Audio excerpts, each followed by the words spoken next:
Karena kalau hari ini saya yakin, kalau nggak punya 30 miliar susah masuk DPR RI. Untuk jadi anggota DPRD kabupaten kota setidaknya 4 miliar. Kalau dia provinsi mungkin 10-15 miliar. Kalau DPR RI 25, 30, 40 miliar. Demokrasi apa yang kita harapkan? Gimana negara kita ini ke depan? Ketika kemudian hasil pemilunya kita sudah akan tahu hasilnya. Pasti orang yang berkuasa atau punya kekuasaan atau orang yang punya uang. PDIP dapat 19% itu nyogok apa enggak? PKS dapat 70% itu nyogok apa enggak?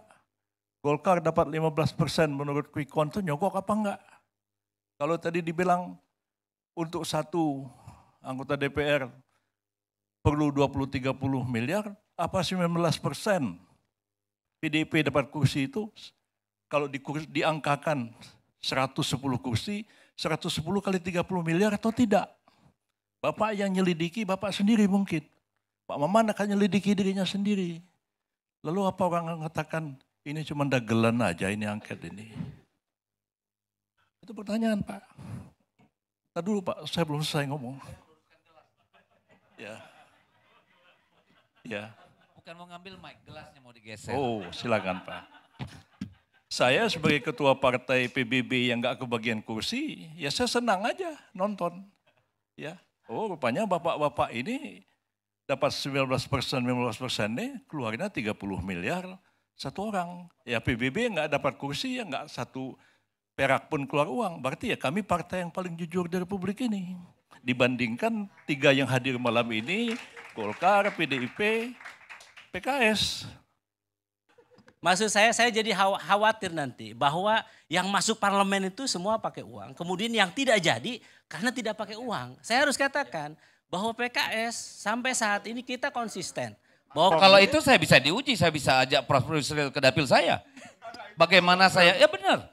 Kalau mau bilang apakah dia di situ harus pakai uang masuk DPR RI, ayo kita uji. Boleh tanya masyarakat. Itu diangket. Itulah yang kalau diangket itu saya setuju, angket aja. Ya nggak masalah, tetapi kan angket itu tidak mempersoalkan itu. Tadi seperti yang saya bilang. Yang dipersoalkan itu kan adalah penyelenggaraan pelaksanaan undang-undang. Ya kalau sudah menyangkut bumerang bagi kan diri tadi, sendiri terus kan jadi ranahnya, bekelit-kelit ke sana kemari. Loh sekarang saya tanya Pak, soal pelanggaran seperti itu ranahnya di mana? Begini Pak.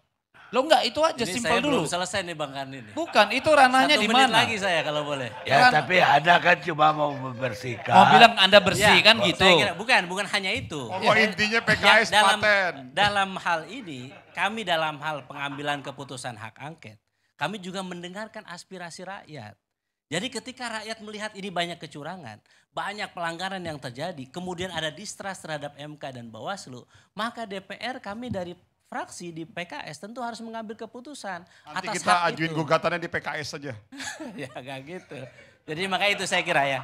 Jadi kalau kita memang sejalur apa yang diaspirasikan oleh rakyat, maka rakyat juga akan melihat kita. Jadi jangan sampai nanti dalihnya PBB tidak masuk parlemen karena tidak pakai uang. Ya, tidak semua orang masuk ke DPR itu pakai Udah uang. clear itu. Terima kasih. Itu kalau diangket, ya, Anda mengangket diri Anda sendiri dan rakyat akan melihat kepada Anda. Anda jujur nggak melaksanakan angket kepada diri Anda sendiri? Saya kira, Apa betul PKS tidak membayar seperti dikatakan oleh Pak Sitorus? saya bisa jamin itu. Saya caleg di... Jamin kan Anda bicara sekarang, tapi kalau tidak diangket bagaimana kita percaya dengan jaminan Anda? Yes. Kalau ada yang mau mengajukan angket tentang itu, terserah. Tapi tadi seperti yang saya katakan, urusannya enggak, tadi kan saya sudah jelaskan. Kalau urusannya adalah perolehan suara dan lain-lain itu KPU. Kalau tentang kecurangan itu adanya di Panwaslu, Bawaslu. Kalau tentang sengketa hasil adanya di mana? Adanya di Mahkamah Konstitusi. Oke. Lalu apakah itu menjadi ranah untuk angket? Kami tidak sampai ke sana. Urusan kita tadi pelaksanaan undang-undang. Urusan Gini, kita Pak. tentang kebijakan. Baik. Tapi kalau Kita, mau ada yang kita angket, pernah Tapi Pak, kalau ya. ada pun mau angket itu ya silakan, gak ada masalah. Ya, Jangan dilanjutin lagi. saya terakhir. Kita Pak. sampai pagi loh. Ya, begini. Kita pernah mengamandemen Undang-Undang 45 karena beberapa kasus terjadi. Misalnya ada presiden, ya, tidak mau menandatangani rancangan undang-undang yang telah disetujui bersama dengan DPR. Kita ubah UUD 45-nya. Kalau 30 hari otomatis dia berlaku. Tanpa angket itu, kenapa ketika pemilu kok perlu angket? Kita mikir-mikir aja udah bisa kok. Tanpa angket juga bisa. Oh, gimana supaya, ya persoalannya sekarang ini pelaksanaan undang-undang. Saya lebih jauh mengatakan, undang-undangnya yang harus dikritisi. Ya, undang-undangnya yang harus dikritisi. Enggak dong Prof, ini kelakuannya yang harus diangket, bukan undang-undangnya. Undang-undangnya nanti babak lain. Kalau ini undang-undang namanya revisi, Prof. Iya, itu bisa kita kelakuan pikir yang sendiri. menyogok, kelakuan kepala negara yang menggunakan kekuasaannya. Begitu. Coba bayangkan, di MK itu manggil Jokowi mana bisa.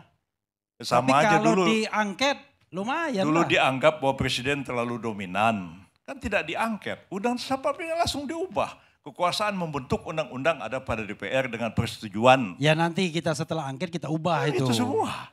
Tidak ada angket. Jadi angket dulu baru ubah undang-undang dasarnya. Baik, jangan dilanjutkan debat begitu.